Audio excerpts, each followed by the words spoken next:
बिस्मिल्लाहिर्रहमानिर्रहीम। आज हम अपना एक नया चैप्टर स्टार्ट कर रहे हैं, that is agriculture in Pakistan. इस चैप्टर में डिस्कस करेंगे कि एग्रीकल्चर बेसिकली पाकिस्तान में किन एरियाज में होता है और हम क्या टेक्नोलॉजीज इस्तेमाल करते हैं और एग्रीकल्चर हमारे मुल्क में कितना इम्पोर्टेंट रोल प्ले करता है जॉब प्रोवाइडिंग में।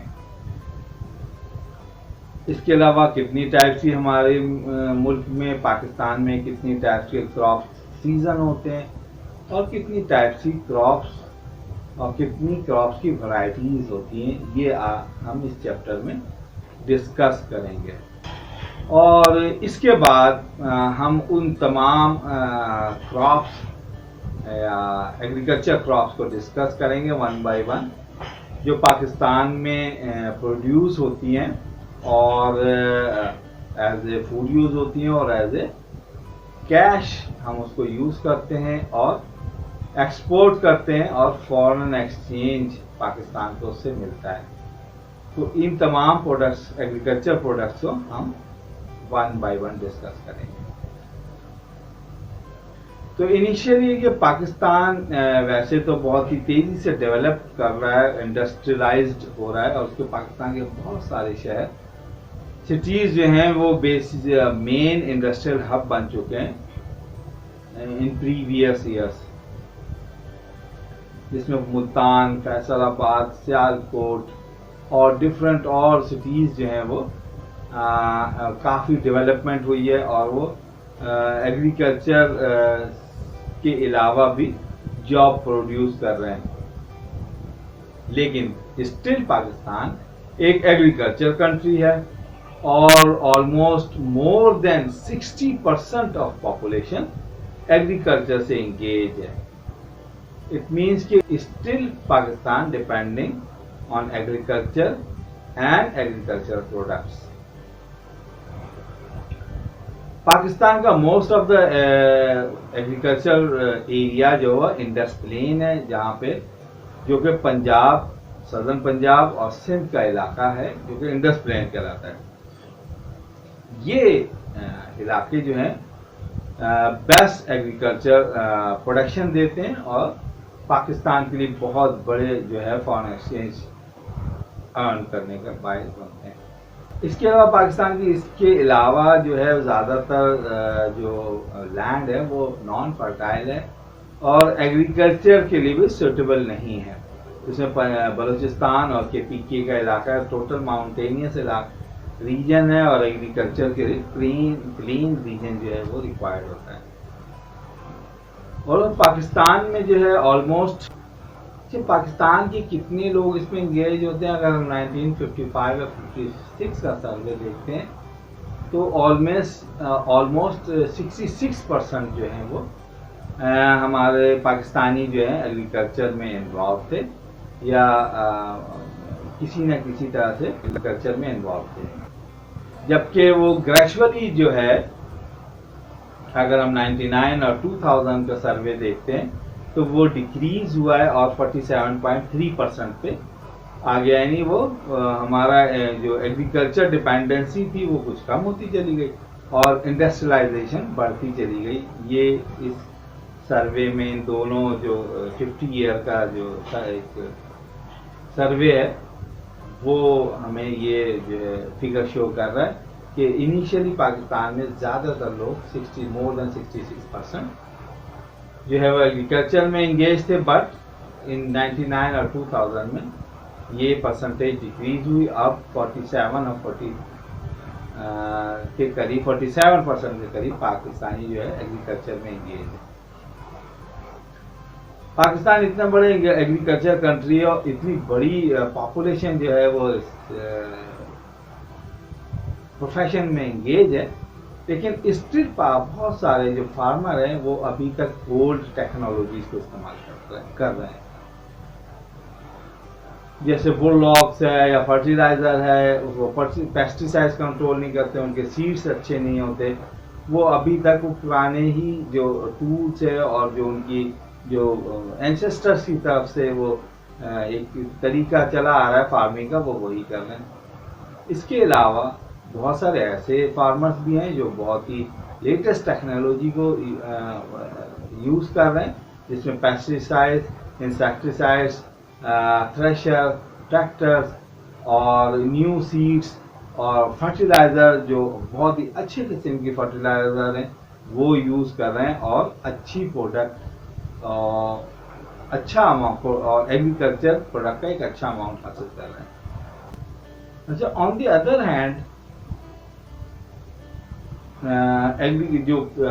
जैसे मैंने अपने प्रीवियस एक सर्वे में बताया कि पीपल्स का जो एंगेजमेंट है वो तो कम हुआ है एग्रीकल्चर से, बट प्रोडक्शन इंक्रीज हुई है जस्ट बिकॉज ऑफ जो मॉडर्न टेक्नोलॉजीज है उसको यूज किया है उन लोगों ने और ज्यादा प्रोडक्शन हुई है। और जो जब इंगेजमेंट लोगों की इससे कम हुई एग्रीकल्चर से, मीन के लोग दूसरी जॉब्स या दूसरे प्रोफेशंस को भी अब उस दूसरे डिफरेंट प्रोफेशंस में भी अब आ गए और वो एग्रीकल्चर के अलावा डिफरेंट प्रोफेशंस को इंगेज हो गए, डिफरेंट प्रोफेशंस में इंगेज हो गए।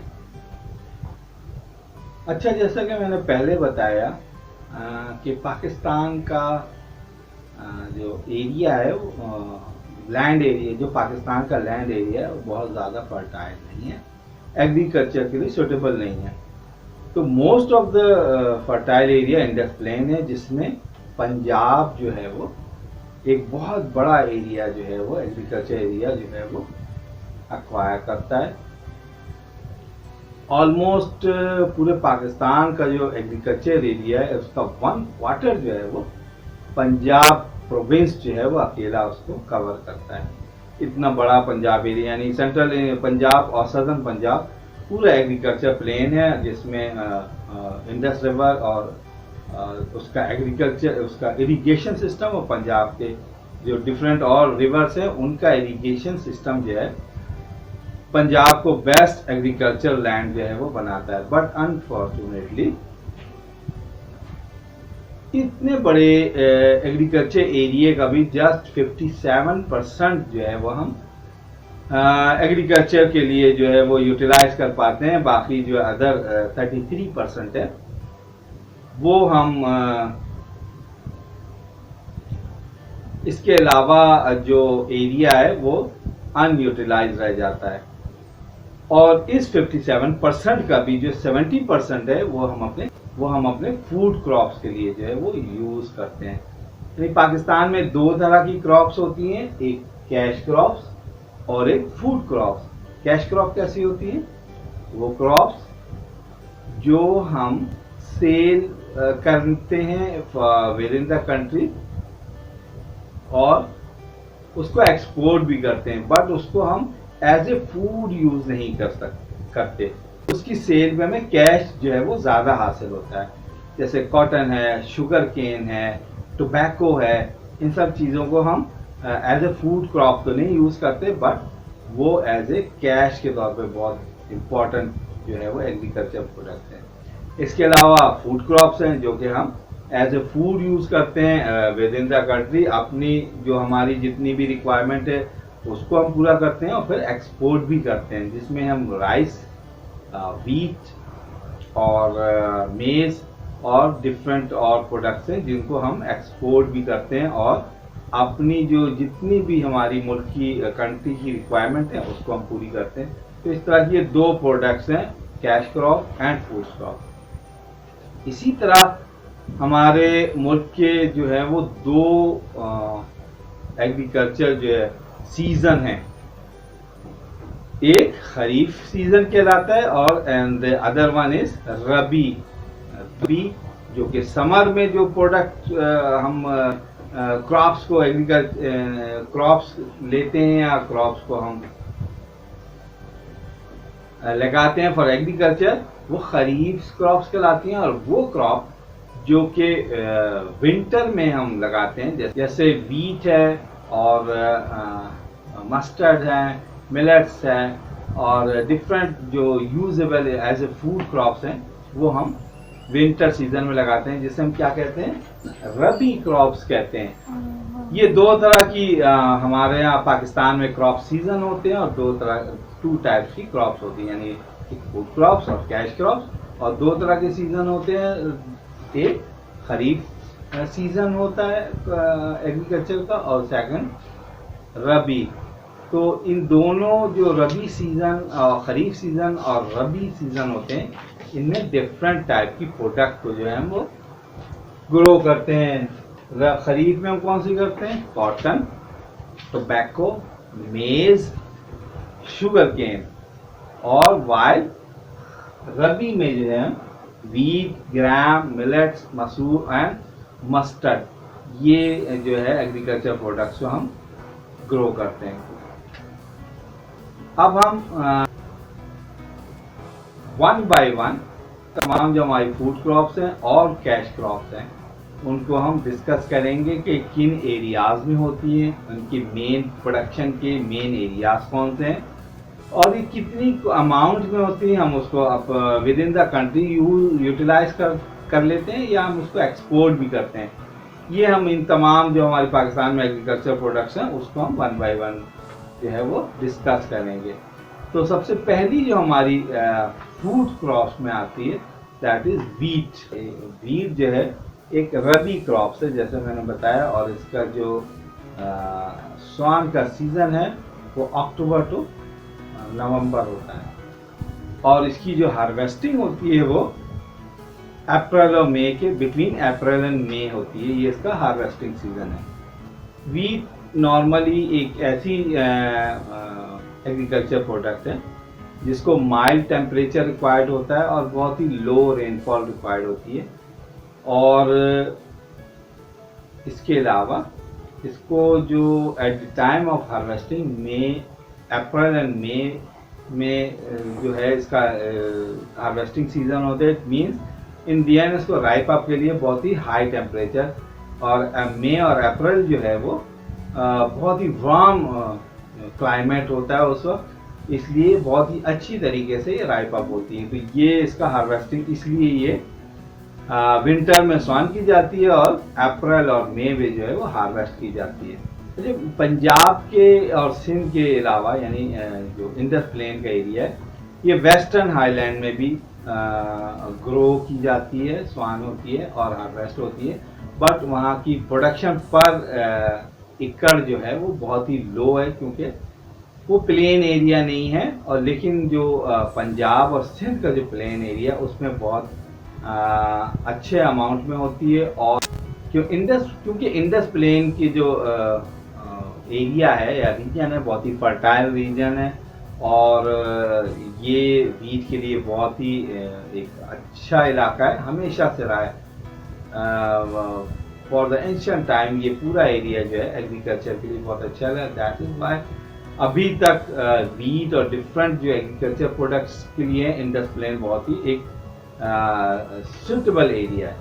और क्योंकि यहाँ से हाईलैंड से सारी जो रिवर के साथ एक फर्टाइल सॉइल आती है, वो इस प्रोडक्ट और यहाँ पे जितनी भी एग्रीकल्चर प्रोडक्ट्स होती हैं उनको बहुत ही सपोर्ट करती है।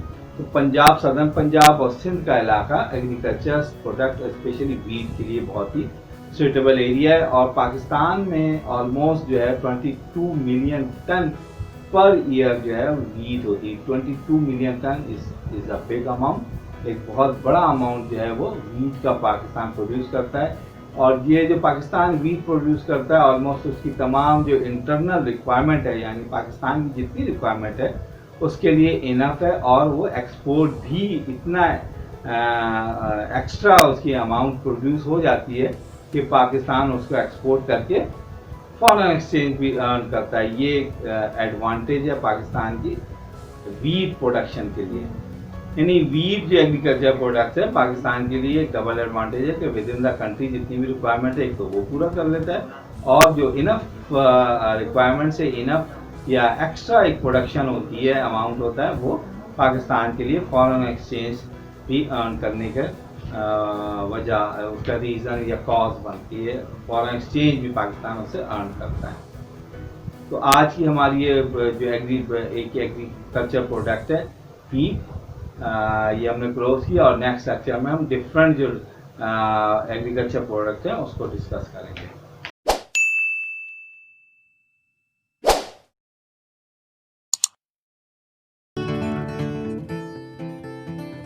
What is your favorite kind of snack treat? Bread? Pizza? Cake? Or maybe donuts? Would you believe that all of these products are made from the same ingredient? Wheat. Wheat covers more of the Earth's land than any other food crop. Wheat provides food for people and animals alike, which makes it enormously important around the world. This may look like a field of tall grass, but it is actually wheat. Wheat is a grain that is a member of the grass family. A wheat head forms at the top of each stem of the plant. Wheat is green when it is first growing. As the wheat becomes ripe, it turns a golden brown color. Each wheat head contains around 70 small seeds, also called kernels or grains. When a farmer believes that the wheat is ready to harvest, he samples a few of the grains. This farmer pulls the top off of the wheat plant and blows at the kernels to check their weight. He wants the kernels to be heavy enough to stay in his hand after he has blown away the rest of the wheat head. This means that they are ripe and ready to harvest.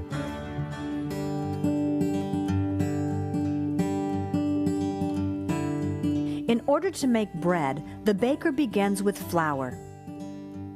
He makes bread dough by mixing the flour with water, salt, and yeast. Yeast is what makes bread rise. The dough is mixed or kneaded until it is smooth, and then it is set aside. When this dough is left in a warm place for several hours, it will rise and grow to nearly twice its original size. Wheat is the most important food crop grown in the world. The kernels from the top of the wheat plant are the part of the wheat that people eat. Ground into flour, wheat can be made into countless products we enjoy.